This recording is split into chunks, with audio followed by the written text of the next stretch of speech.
আসসালামু আলাইকুম এভরিওয়ান। তো আজকে আমি দেশি মুরগির বাচ্চা ব্রুডিং করব। তার জন্য ব্রুডিং রেডি করেছি। দেখতে পাচ্ছেন ব্রুডিং অলমোস্ট রেডি। এখন খাবার ছিটিয়ে দিচ্ছি, কারণ বাচ্চা ছোট অবস্থায় প্রথমে খাবার ছিটিয়ে দিতে হয়, তাহলে সব জায়গা থেকে ওরা খেতে পারে। তো লাইট দিয়ে দিবেন। এখন হচ্ছে আপনারা প্রথমেই যখন বাচ্চাটা ছাড়বেন তখন আমি বাচ্চাকে দিয়ে দিচ্ছি লাইসো প্লাস, যাতে ওদের রোগ প্রতিরোধ ক্ষমতা বাড়ে এবং চঞ্চলতা বৃদ্ধি পায়। আর তার সাথে দিয়ে দিব আমি গ্লুকোজ। তো আমরা গ্লুকোজটা অবশ্যই 2 লিটার পানিতে 100 গ্রাম দিয়ে দিবেন।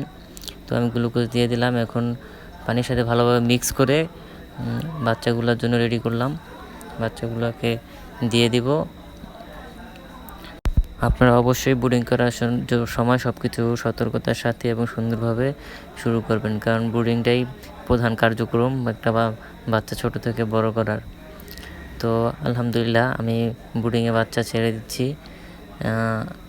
মাশাআল্লাহ, খুবই সুন্দর এবং ভালো মানের বাচ্চা, অরিজিনাল দেশি মুরগির বাচ্চা। তো আপনারা যে কেউ শুরু করতে চান ইনশাআল্লাহ শুরু করতে পারেন, কারণ দেশি মুরগা নতুন যারা শুরু করতে চান তাদের জন্য খুবই ভালো, কারণ দেশি মুরগির রোগ প্রতিরোধ ক্ষমতা ভালো এবং আপনি খুব সহজেই লালন পালন করতে পারবেন।